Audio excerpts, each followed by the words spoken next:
Hello students, welcome to my YouTube channel become physicist. तो आज हम लोग बात करने वाले हैं साइफोन इफ़ेक्ट, जिसको साइफोनिंग भी कहते हैं। तो सबसे पहले हम लोग जानेंगे कि साइफोन इफ़ेक्ट क्या होता है। तो आपने हमेशा आसपास देखा होगा कि कभी भी कोई बंदा हो जो मैकेनिक्स वगैरह का काम करता हो, जो गाड़ी वाड़ी रिपेयर करता हो गैरेज में, या कुछ और काम करते हो, तो कभी भी आपने देखा हो किसी को कि बाइक से पाइप से पेट्रोल निकालते हो। जहाँ पे बाइक में पेट्रोल डाली जाती है वहाँ पे वो एक पतली सी पाइप डालेगा, फिर अपने मुंह से थोड़ा खींचता है, उसके बाद किसी एक बॉटल या मग में वो पेट्रोल निकालता है। तो उस इफ़ेक्ट को हम लोग बोलते हैं सिफोनिंग इफ़ेक्ट, साइंस में जिसको बोलते हैं सिफोनिंग इफ़ेक्ट। तो ये सिफोनिंग इफ़ेक्ट काम कैसे करता है, या साइफोन इफ़ेक्ट होता कैसा है, तो चलिए हम लोग जानते हैं। तो सबसे पहले इस केस में आता है ग्रेविटेशनल फोर्स का सबसे इसमें बड़ा योगदान है। कौन सा फोर्स? Gravitational force. तो लिख लेते हैं यहाँ पे। सबसे पहले आता है यहाँ पे ग्रेविटेशनल फोर्स। तो ग्रेविटेशनल फोर्स क्यों आता है? क्योंकि अगर आप पेट्रोल को नीचे की साइड लाते हैं तो आपको पहले फोर्स ज़्यादा अप्लाई करना पड़ेगा, ज़्यादा खींचना पड़ेगा, जिसके कारण फिर एक बार पेट्रोल आना स्टार्ट होता है तो फिर आप जिस एंड पे पेट्रोल आ रहा है उसको आप मग को नीचे के डायरेक्शन में रखते हैं। कभी भी देखना आपकी मग को नीचे के डायरेक्शन में रखा। अगर बाइक यहाँ पर है, समझ लो ये ए पॉइंट है बाइक, तो हमेशा पाइप इस वे में आएगा, बी पॉइंट में। यहाँ पे आपको पेट्रोल आ रहा है, ना कि यहाँ से आप कभी भी देखोगे कि इस ओर में पेट्रोल जा रहा है। ये इस केस में पेट्रोल जाएगा ही नहीं। अब ये काम कैसे करता है ग्रेविटेशनल के थ्रू, हम भी बात करेंगे। तो पहला तो हो गया ग्रेविटेशनल फोर्स, और दूसरा आता है एयर प्रेशर। दूसरा कौन सा फोर्स आता है? Air pressure. अब इसमें क्या होता है कि जब भी कोई आदमी पाइप से, जैसे कि सपोज़ कर लो ये एक पाइप है और इसका ए पॉइंट जो है उसको बाइक के पेट्रोल टैंक में डाल दिया है, और बी पॉइंट से उसको पेट्रोल निकालना है। तो सबसे पहले यहाँ पे क्या करेगा वो, ये जो ए पॉइंट है, यहाँ पे मैं डायग्राम बना रहा हूँ नॉर्मल सा।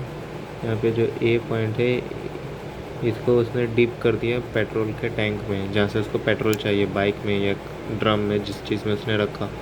और फिर वहाँ से ये बी पॉइंट पे वो पेट्रोल निकालेगा, एक बकेट या कुछ भी अपना वो कंटेनर रखा हो जिसमें उसको पेट्रोल चाहिए। तो यहाँ पे आप देखोगे वो पहले यहाँ पे मुंह लगाएगा और पूरा दम लगा के एयर प्रेशर को खींच लेगा। जो पाइप के अंदर एयर प्रेशर होगा वो अपने मुंह से खींच लेगा। जब आप कोल्ड ड्रिंक्स फ्रूटी वगैरह पीते हो स्ट्रॉ से, तब आपने जो देखा जो काम करते हो वही सेम चीज़ यहाँ पे किया जाता है। अब आप लोग सोचेगा कि आप लोग जब स्ट्रॉ से फ्रूटी या जूस पीते हो, तो आप लोग जब एक बार पाइप से इनहेल करते हो, उसके बाद मतलब जब आप एक बार एयर प्रेशर खींचते हो, सक करते हो पाइप का, उसके बाद फिर दोबारा कंटिन्यू फ्लो क्यों नहीं होता? तो क्योंकि आपका जो ग्लास या जिस बॉक्स में आप लोग स्प्राइट वगैरह पीते हो, जिस बॉटल में, और स्ट्रॉ से आप खींचते हो, तो स्ट्रॉ हमेशा नीचे की साइड रहता है और आपका फेस और आपका मुंह ऊपर के डायरेक्शन में रहता है, जिसके कारण अपवर्ड डायरेक्शन होने के कारण इस फ्लो में वो सिफोनिंग इफ़ेक्ट वर्क नहीं करता है। सिफोनिंग हमेशा डाउनवर्ड की साइड वर्क करेगा। आई होप आपको ये बात समझ आ रही हो। Siphoning effect always work downward side. तो ये जो पाइप का ए पॉइंट है, यहाँ पे ये डीप है, डीप इन पेट्रोल,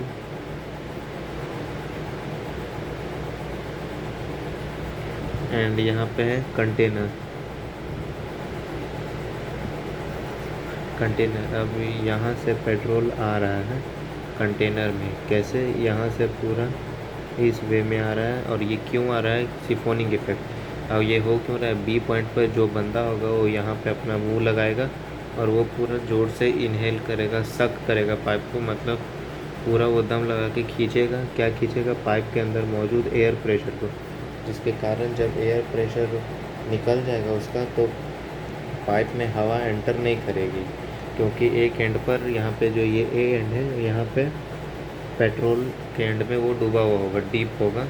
एक जो एंड होगा पाइप का वो पेट्रोल के अंदर डीप होगा, जिसके कारण उसके अंदर हवा पास नहीं हो पाएगी। क्योंकि हवा जाने के लिए इधर से जाएगा तो इधर से हवा को निकलना भी तो पड़ेगा कंटिन्यूस, और ये तो डीप है। अगर पेट्रोल के लेवल के वो नीचे तक डीप है तो हवा तो पास होगा नहीं, जिसके कारण एयर प्रेशर क्या हो जाएगा? इनसाइड द पाइप जीरो हो जाएगा। यहाँ पे मैं लिख देता हूँ, air pressure will be zero. Air pressure zero होने के कारण पेट्रोल का जो ट्रांसफॉर्मेशन है वो स्टार्ट हो जाएगा। जो पेट्रोल है वो किसी भी कंटेनर से निकल के अनदर कंटेनर में जाना स्टार्ट हो जाएगा। जैसे कि आपने देखा होगा कि यहाँ से कोई बाइक से पेट्रोल निकाल रहा है ये आदमी है और यहाँ पे उसने अपनी बाइक रखी है और उसको पेट्रोल निकालना है।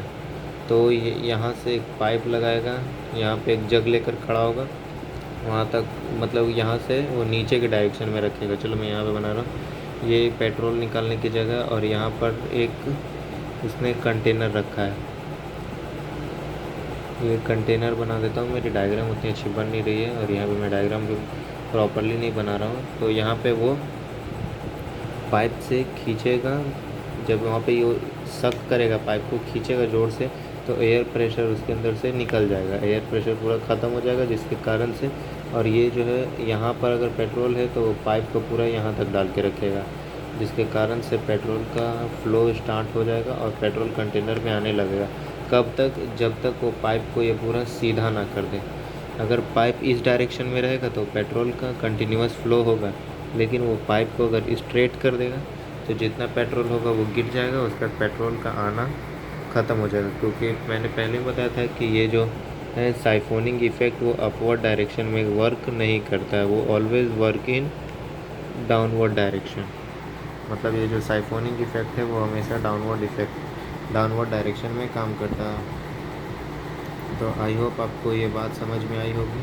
और ये जो है ये काफ़ी डेंजरस काम होता है, तो ये सब जो लोग डेली काम करते हैं वही ये सब यूज़ करते हैं, आप लोग कभी करना मत। और एक और बात, ये जो साइफोनिंग इफ़ेक्ट है ये किस प्रिंसिपल पर काम करता है, ये किस फॉर्मूले पर काम करता है, तो this will be work on Bernoulli's principle, BRNAULLIS, Bernoulli's principle पर। ये जो इफ़ेक्ट है साइफोन इफ़ेक्ट, ये जो साइफोन इफ़ेक्ट है वो किसके ऊपर काम करता है? बर्नौलीज प्रिंसिपल के ऊपर। और बर्नौलीज प्रिंसिपल का फॉर्मूला क्या है? P + half raw square raw V square plus raw GH। अब मैं आपको यहाँ पे सारी चीज़ का बता रहा, और ये सारी जो वैल्यू है वो कांस्टेंट वैल्यू होती है, मतलब वो एक ही वैल्यू है जो फाइंड हो गई है, उसके अलावा इसमें चेंजेस नहीं है। और मैं इसका वैल्यू और वो सारा चीज़ बताने वाला हूँ अभी। P हमारा क्या आता है? P से हो जाएगा प्रेशर, रॉ से क्या हो जाएगा? Density of petrol. Density of petrol तो नहीं लिखेंगे, डेंसिटी ऑफ फ्लूइड लिख देंगे। जो चीज़ निकाल रहा है उसका हम लोग यहाँ पे डेंसिटी लिखेंगे। V में सेम होगा स्पीड ऑफ फ्लूइड। V का मतलब स्पीड ऑफ फ्लूइड, और G का मतलब तो सबको पता होगा acceleration due to gravity. Acceleration due to gravity. और उसके बाद H से क्या है? हाइट, मतलब उसको कितने हाइट से कितने हाइट पर लाया जाता है। तो ये सारी चीज़ें होती हैं। और अब मैं यहाँ पे आपको वैल्यू बताने वाला हूँ।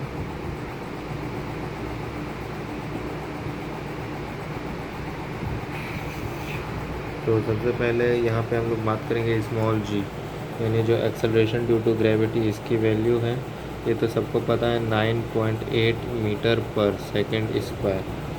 उसके बाद v जो है वो वेलोसिटी है, वो आपको फाइंड करनी होती है। और ये जो हाइट जो होता है वो लिक्विड सरफेस के रेफरेंस लेवल पे वो फाइंड होता है, पहले उसको भी आपको मेज़रमेंट करना पड़ेगा, तब होगा ये। और फिर वेलोसिटी जो है वो वेलोसिटी ऑफ लिक्विड जो है वो हमेशा मीटर पर सेकंड में रहेगा। तो ये सारी वैल्यू जो है आपको अभी प्रोवाइड की जाएगी, आपको क्वेश्चन में दिया जाता होगा। और यहाँ पे जो है डेंसिटी ऑफ, मैं आपको पेट्रोल दे देता हूँ क्योंकि यहाँ पे तो हमने फ्लूइड लिया है, जो फ्लूइड होगा उसका होगा। तो अगर मैं यहाँ पर आपको डेंसिटी ऑफ पेट्रोल देता हूँ,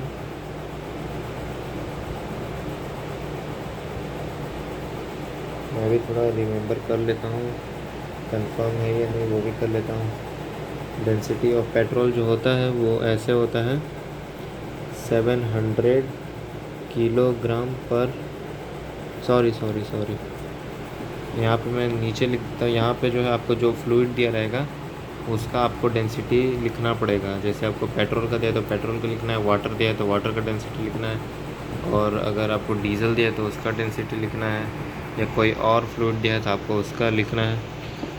तो यहाँ पे आपको मैं लिख देता हूँ density of petrol.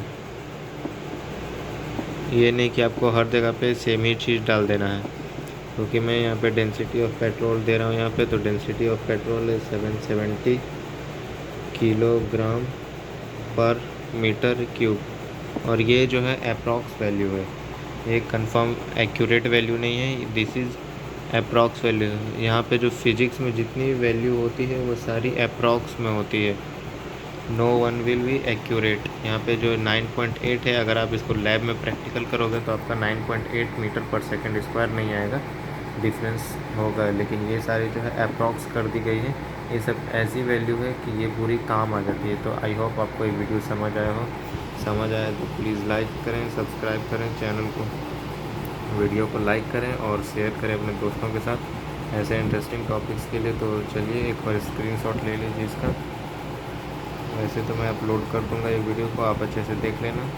Thank you so much. जय हिंद।